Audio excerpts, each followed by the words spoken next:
Welcome to the Donnie B Show on the MAGA Locally platform. Today we have a special guest. He's running for alderman Carl Junction, Ward 2. That's a hard word to say, I tell you. I'm used to saying city councilman, but to pull that alderman out of there, that's pretty difficult. So I got Hey, Walter Hayes running for Ward 2, Carl Junction. Welcome, Walter. thank you very Glad much. to have you on today. Glad to be here. Awesome. Hey, would you mind telling our audience just a little bit about yourself and give you a little bit of background and maybe why you decided to run? Certainly. As you said, my name is Walter Hayes. I was born in Joplin, but I grew up in South Louisiana. Uh, my dad moved south with work, and I ended up between Baton Rouge and New Orleans, where I was from the time I was 6 until about the time I was 33. And then, but I ended up back here in 1999 after spending a couple of years in Austin, Texas. And then I actually spent a couple of years in New Zealand Oh, working wow. there. But when I got ready to come back, my father and my grandmother were in the midst of developing a subdivision here in Carl Junction. And so I chose to come here to be close to family and be That's back in this area. It's a great area to be. And It so is. That Carl Junction's got a great school district over there. yeah, And my kids went to Carl Junction before I started homeschooling in. But, New Orleans and Louisiana, when I was in college, I was a criminal justice major at Missouri Southern, and I needed money, right? I was working 2 or 3 jobs, and I was still trying to pay for education. And so there's a gentleman, Hales Fireworks, out of, I think, Bolivar, was selling fireworks down Louisiana. So I started going down there in the wintertime, and we'd go New Iberia, Pineville. yeah. So I've been all through Louisiana and thoroughly enjoyed it. So I grew up rooting for LSU Tigers and the Right. Saints when it comes to NFL. So Oh yeah, yeah. still do. In New You can Zealand, see back that behind me. oh yeah, yeah. So New Zealand, how did that happen? Because my wife has family in New Zealand and Australia. So Cool. I went there to do project work. So I lived in Hamilton, New Zealand, on the North Island, okay, about roughly 2 hours south of Auckland, and I was there for 2 years. they say it's beautiful, It is. absolutely beautiful. Yeah. Yeah. Hmm. It's a fascinating place because they have all these little like microclimates depending on where you're at on the island. Hmm. And if you Well, remember let's. Dino Warrior Princess, Oh yeah, yeah, yeah. Hercules, right? They were all filmed on the North Island up north of Auckland. Oh wow, that's got to be beautiful then. So let's dive in. You're running for an alderman seat. Uh, why? What made you decide that you need to get in this race? I served on the board of aldermen in Carl Junction from 2003 through 2011. So I first went on the. We interchanged council and alderman, board of aldermen as well. So I may use either. Okay. Okay. I went on the board about 6 weeks before the tornado hit here in Carl Junction in May of 2003. So I was there when we rebuilt the police department. Later on, I was there when we built the new community center and city hall. So I served all through that period.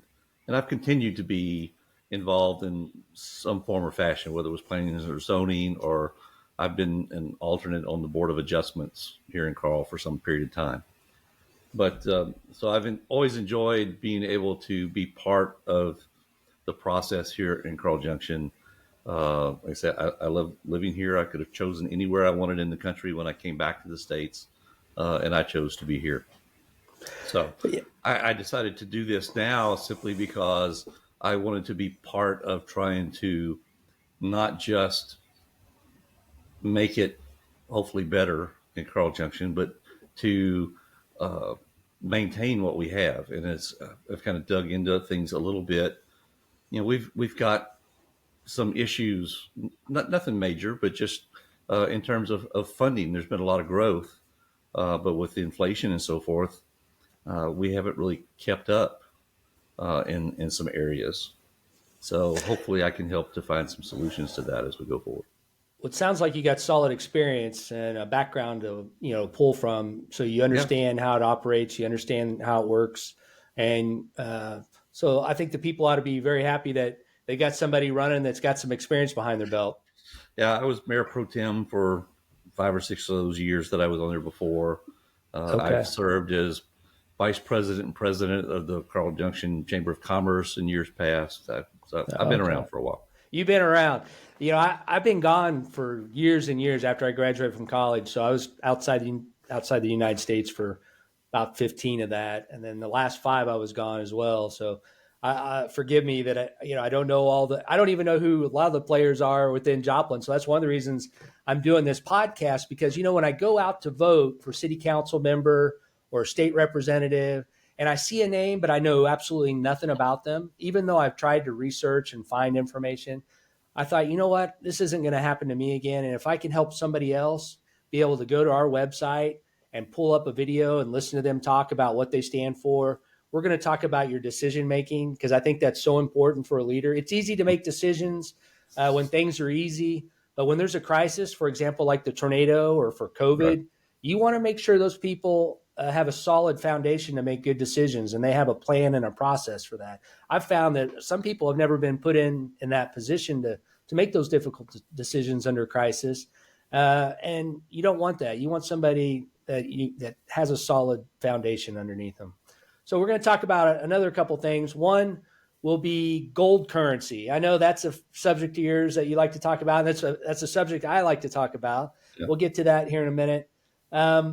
So if you could tell your audience, if there's 3 priorities that you see immediately, if you got elected, what are you looking to really dive into? What are something that needs your attention immediately? Well, as you may or may not know, the city of Carl Junction and Jasper County, for that matter, have what they call a use tax on the ballot in April. And I personally don't care for the name, but it is what it is. Basically, we charge a 3% sales tax in the city of Carl Junction for anything that you buy at a brick and mortar. But Okay. if you buy something online, there currently is no city tax whatsoever that you pay.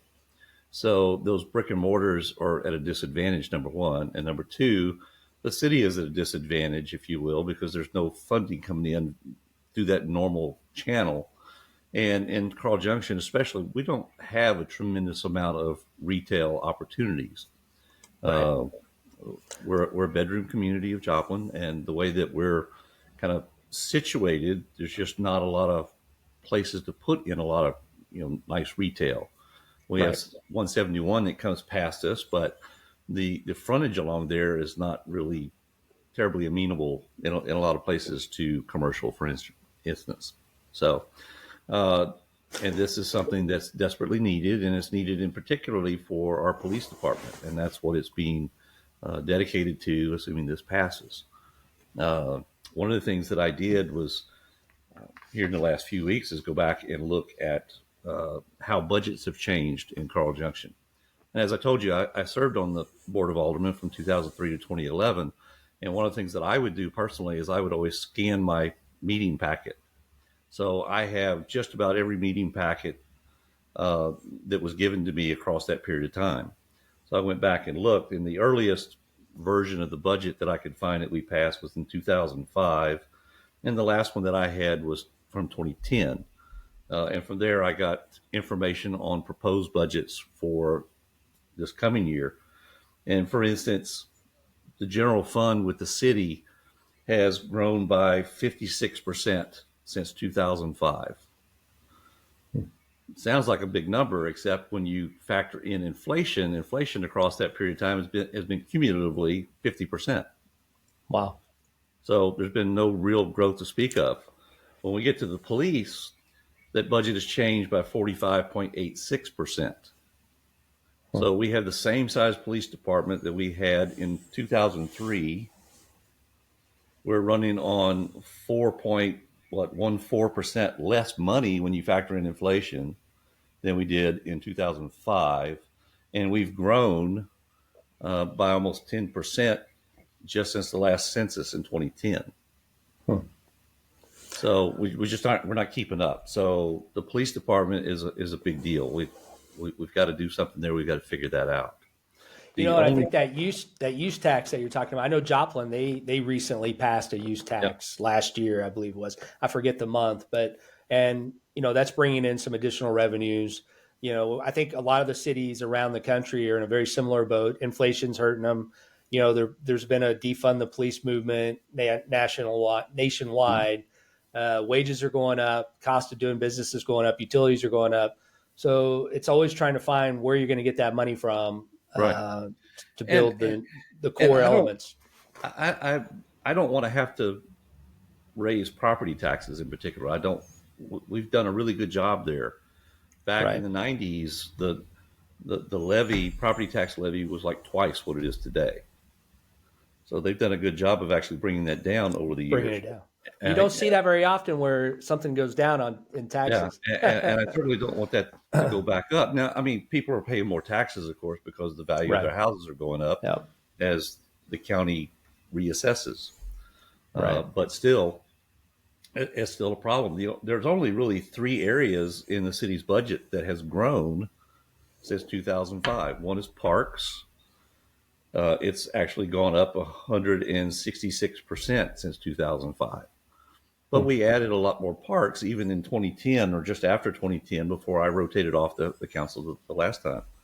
And then from there, streets, they're basically dead even with where they were when you factor in inflation with where they were in 2005. So Right. we haven't grown at all. The only other two that have grown are water and wastewater. And certainly some of that comes from growth in the city, but a lot of that comes from what I've talked about, these unelected bureaucrats basically passing down fees, right? Right. And just to give you an example, I told you I have my stack of stuff here, so let me see if I can find it. What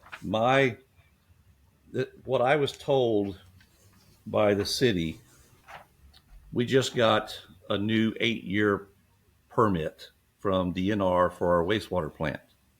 Okay. And apparently what they told the city based on their analysis is we should be charging $83 a month just for wastewater. Now, to give you an example, my last bill for my wastewater bill was $35.04. That'd be a significant jump. Yeah. So and that's something that I don't have any control of when it's just coming down from with this DNR, or a lot of it's starting with the EPA and getting past the DNR and they're just passing it down to us, right? So we've got to do the best job that we can do, being as efficient as we can in that wastewater treatment plant, so that we don't have to try to charge those kind of numbers. Right. I mean, that's a significant increase if we did what they were suggesting. Everybody wants great services, but not everybody wants to, actually, when they say, well, we got to bump the taxes up, or, these fees are hidden taxes, really. So a lot of these utility companies, or even from the phone infrastructure, you're seeing fees, which are really taxes on you. They're just hidden in the word fee. Yeah. And not only do you not get to vote on that tax increase, you don't get to vote on the person passing that tax increase. Exactly. Right. So I'm going to switch topics. And we're going to talk about I always ask everybody that's running for office about their decision-making process. And I'm going to show a video from 2020 during COVID of a local Joplin City Council member, Monty Alone. And I'd just like to get your comment on it. And in terms of, as a military guy, I graduated from Missouri Southern ROTC as a last cadet. I was so bad they closed the program after that, right? But we went to months and months of school as an officer to learn how to make decision weighted charts, the whole 9 yards. So I think that's a very important aspect of leadership, especially during times of crisis. So let's watch this video, and then I'm going to ask you a couple questions if you don't mind afterwards. And you don't have to comment on it if you don't like, but I do like to I show it to everybody, and I want to get your thoughts on it. Sure. 1 second. Hello, neighbors. This is Anthony Montleon, one of your Joplin City councilors, and tonight I'm reaching out to you with a very important message. Please stay home. Now, as I'm recording this on a Friday night, there is no stay-at-home ordinance in effect in Joplin. So what I am saying does not carry any force of law. But I am asking you, please stay home. If your job allows you to work from home, do it. To the greatest extent possible, avoid public places. Keep your children close. Now is not the time for neighborhood barbecues or even board game nights with friends. Skip attending worship services. Do it as a family, at home. I don't want to alarm you, but we do need to take care and be vigilant. Right now, in Joplin, there is an unseen enemy that wants to kill us. It doesn't care if we're young or old, rich or poor, and it has succeeded at infecting person after person in city after city, in nation after nation. And everywhere it goes, it brings death with it. Right now, we only have one weapon to fight this virus with: distance. To give everyone in Joplin the best chance at not getting sick, we have to stay away from each other. To keep everyone alive, we have to stay home. We can conquer this together as long as we stay apart. Be courageous, be wise. Thank you for doing your part to keep us all alive and healthy. All right.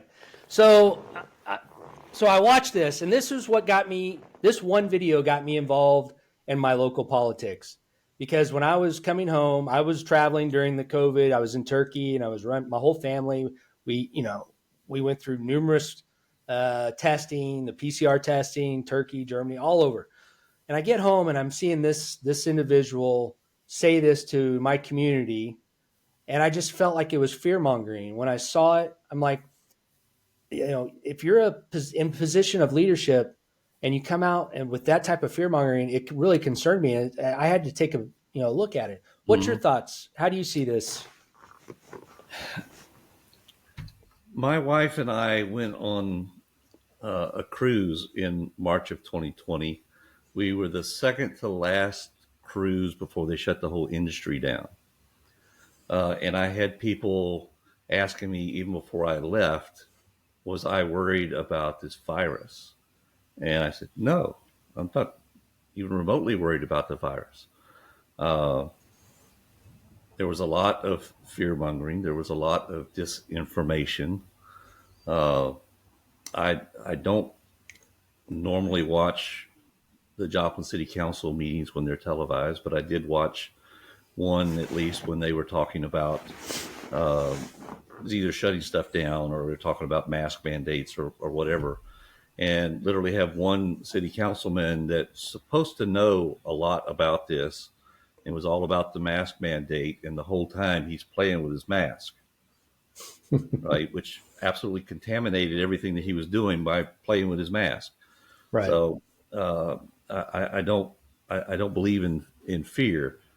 Education is one thing, right? And we didn't know a lot, but we decided for whatever reason to treat this particular pandemic differently than anything we've ever treated in the history of the world that I'm aware of.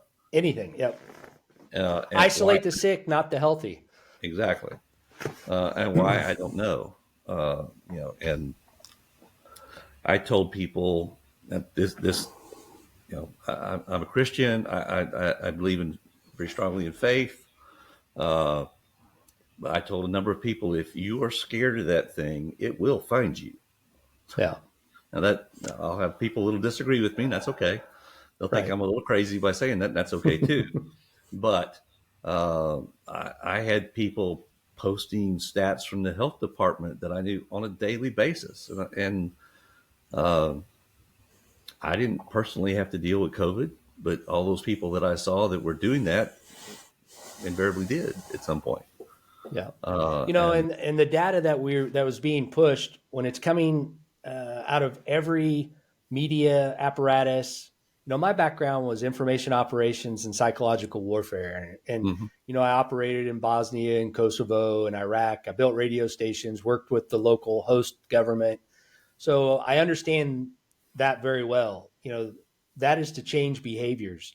Yes. And if you look at the way the media was in lockstep institutionally around the globe, coming out of the World Economic Forum and these other government or really the other organizations throughout the entire world, you could see that they already had the script written. I mean, and they had a certain behavior that they were trying to achieve.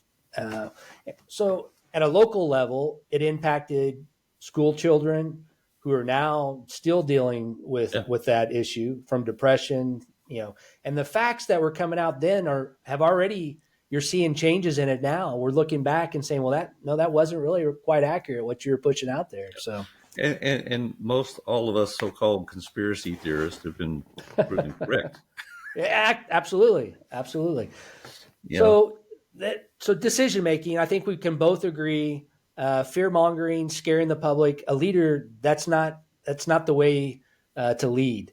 You inspire, you show them the challenges, you show them the facts, and you give it to them straight. And we're all adults. We can all make great decisions, but we need leaders to present that to us in the proper manner.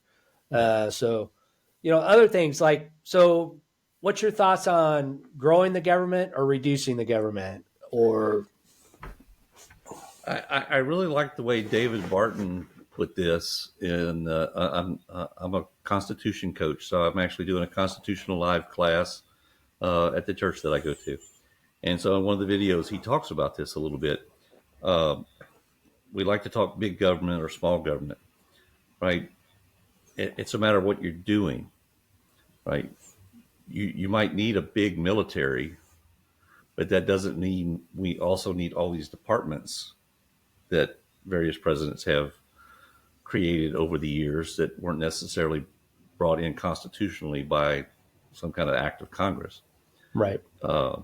I want the government to be as small as is possible so that we have as much freedom as is possible. We're very quickly getting to a point where our freedoms, if you will, are being given to us, our rights, if you will, are being given to us by the government. And that's not the way the founding fathers looked at this. Oh.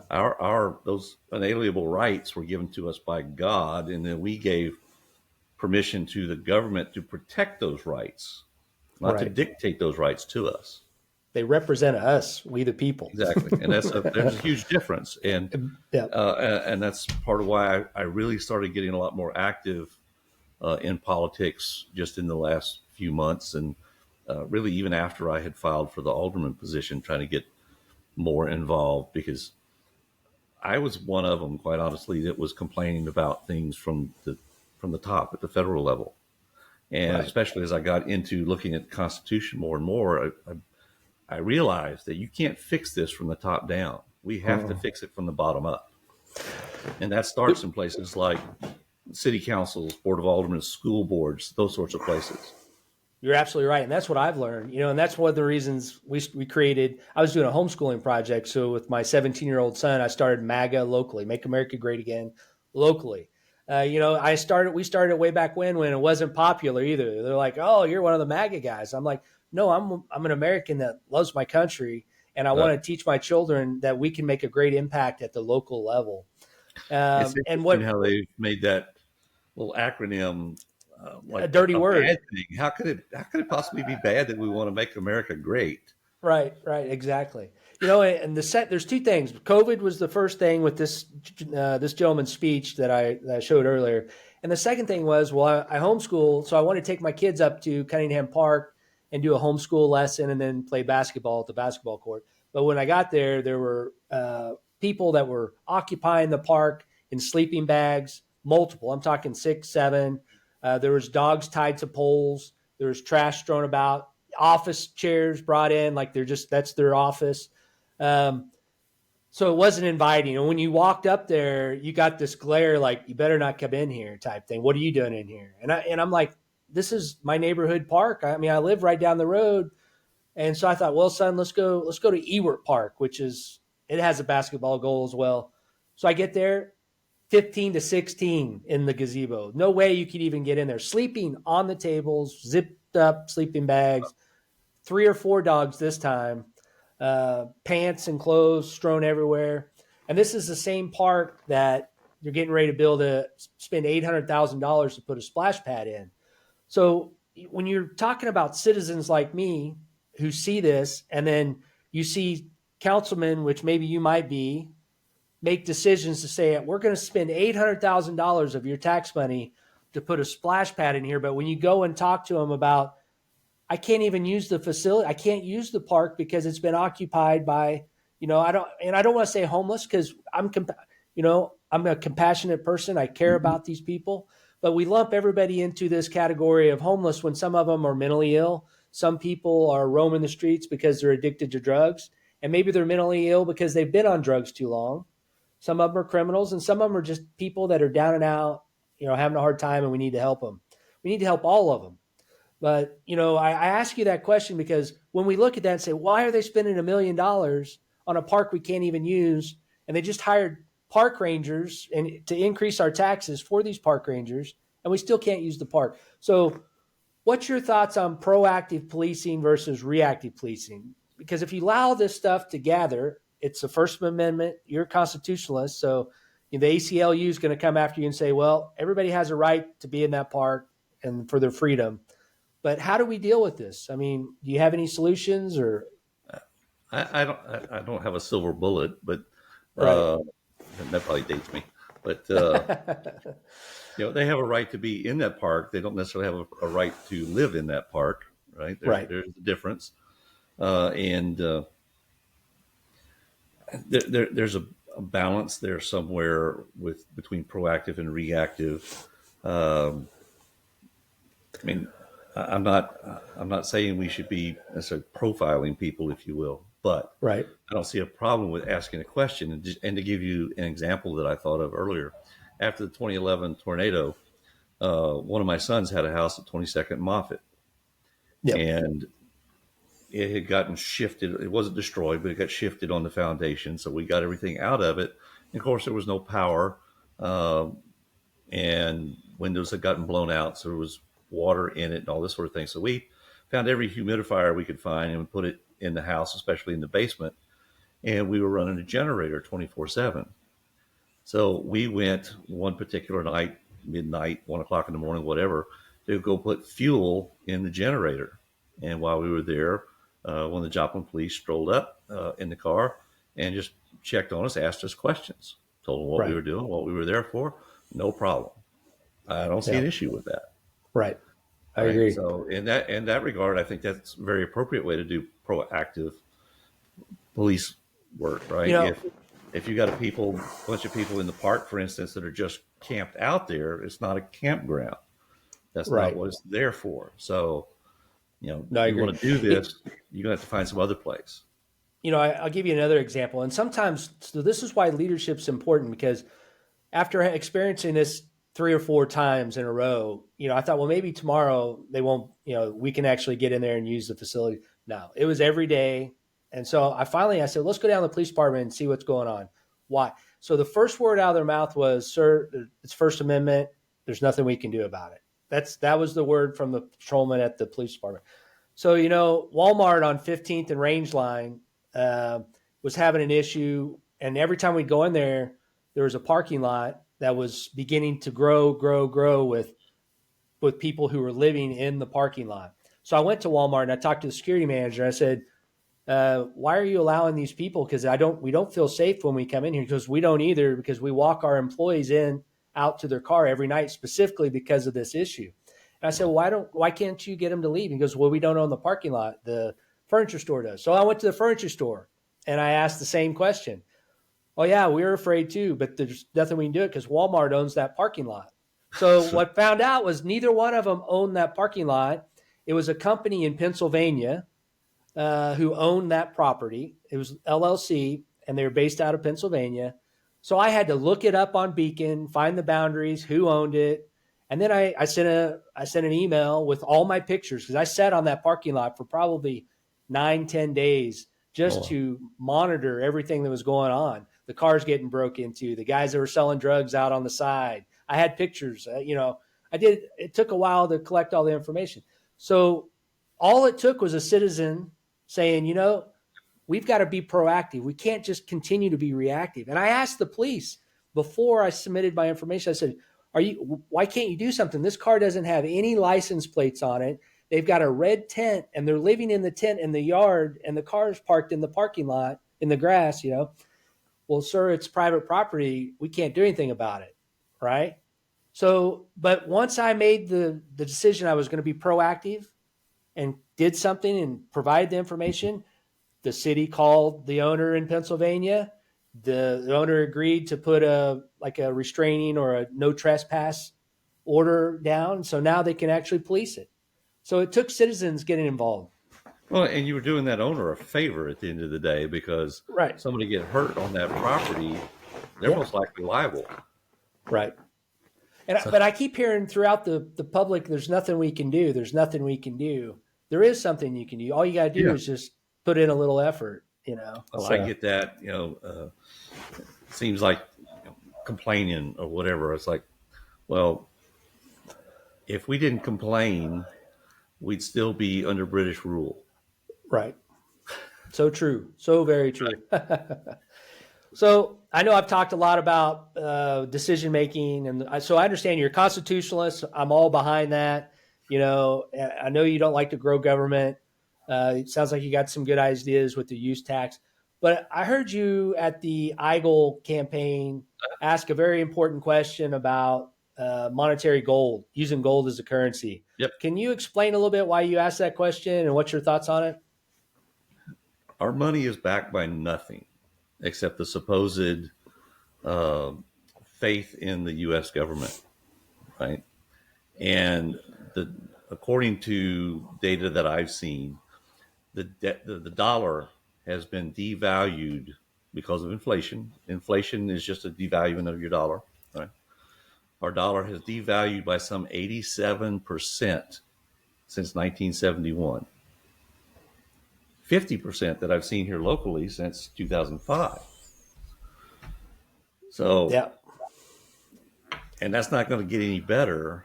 And we have countries in the world that are actively working to remove the dollar as the reserve currency for the world, which will The BRICS nations.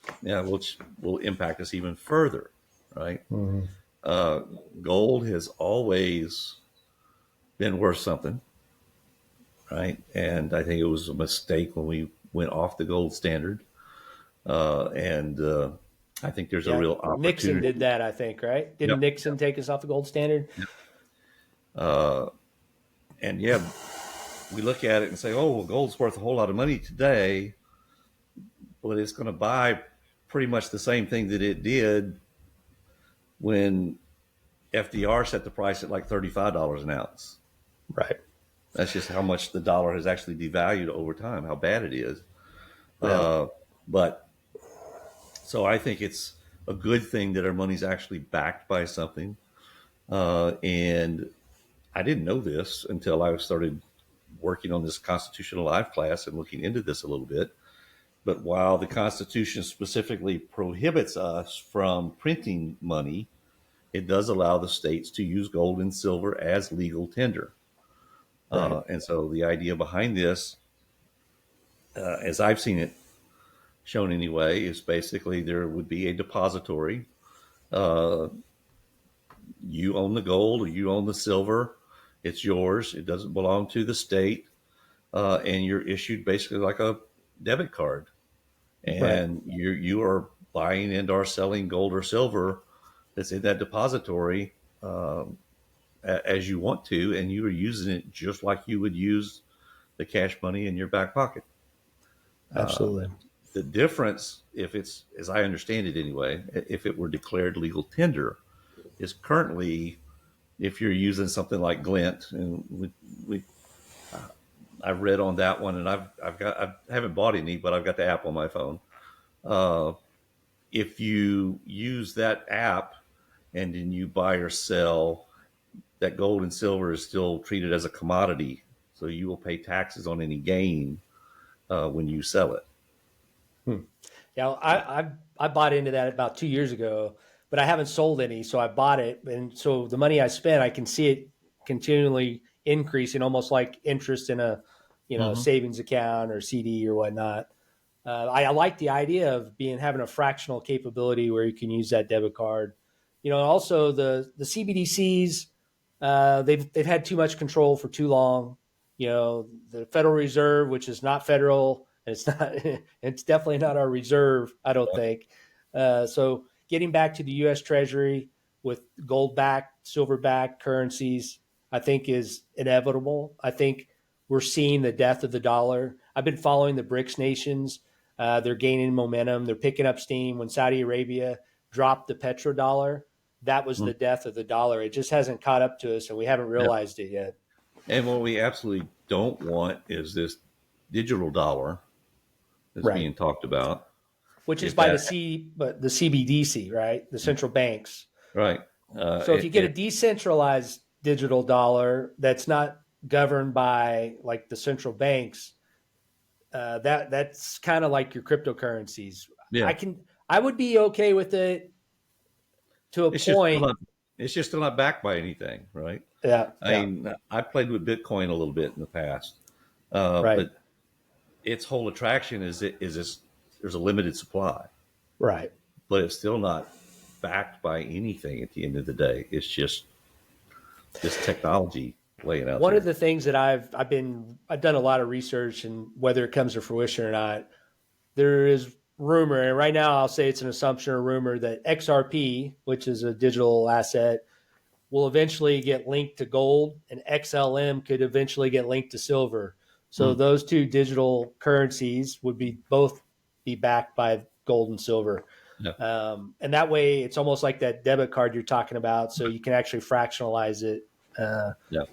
So it's interesting. It's a new world. And, you know, if you read the end times, or if you're biblical speaking, it's almost a scary concept. And again, I don't want to get into fear, but it is a real concern. Yeah. Is if the federal government came out with a digital dollar, then they've got total control. Yeah. And then you have potential things to happen like you see happen in China. And that's social credit scores. That's not a path we want to go down. No, it's not. Well, sir, I've taken a lot of your time. We've talked about a few issues. I'd love to have you back on closer to the race. Have I missed anything? Is there anything that you'd like to tell to your constituents before we come to a close? I think we've covered it all. I hope that through this and checking me out on social media or whatever, that they will see that I have the experience, I have some knowledge, I have some vision for things that I think we can do. Some of it, I don't know how easy it is, but there are things that I'd like to explore that we've never looked at before. But we've got to come up with some kind of way to have an income stream for the city, because there are things that we do have to do. We need to take care of our streets. We need to take care of things like that. In particular, we need to have a decent police department. We want to have some nice parks. I don't need to get into any of these cradle to grave kind of things where we're supporting people, right? Ultimately, we're supposed to be all about giving people equal opportunity, not equal results. I'm not interested in any of that sort of thing. We don't need government, local, federal, any other level doing that nonsense. But so I take it you're a no on the DEI concept. Absolutely. Good. I was hoping you were going to come out and say that. I had this conversation recently in the work that I do, because I hired somebody and I had a recruiter I was working with, and he asked me about that. I was like, I have no problem with diversity, but you don't get there by discriminating against other people in the hiring process. So when I get a resume, I shouldn't know what sex they are. I shouldn't know what race they are. All I care about is, can they do the job? Right. You want diversity? Get your tail into high school and start recruiting from there. Right. Absolutely. Well, so as we close, can you tell everybody do you have a Facebook? I know you have a website. Can you let everybody know how they can follow you or get in contact with you? There's three ways. Phone number, 417-439-1355. Then I did put a Facebook page together, and it's just, if you look for Hayes for Alderman, search for it that way, you should be able to find me. And then my email is walter@walterhayes.com. Okay. It's Hayes. So I've got to make sure I get the E in there. Right. Okay. Hey, Walter, I appreciate you coming on, and I wish you all the best. And if you have any issues between when exactly, is it April or August? April. When is it? 1 April week from 2nd. Tuesday, April 2nd. Okay. So it's right around the corner. We don't have much Oh, yeah. time left. Yep. Yep. Yeah. So Okay. I'm sure we'll get other things we can talk about as we get All closer right. to all.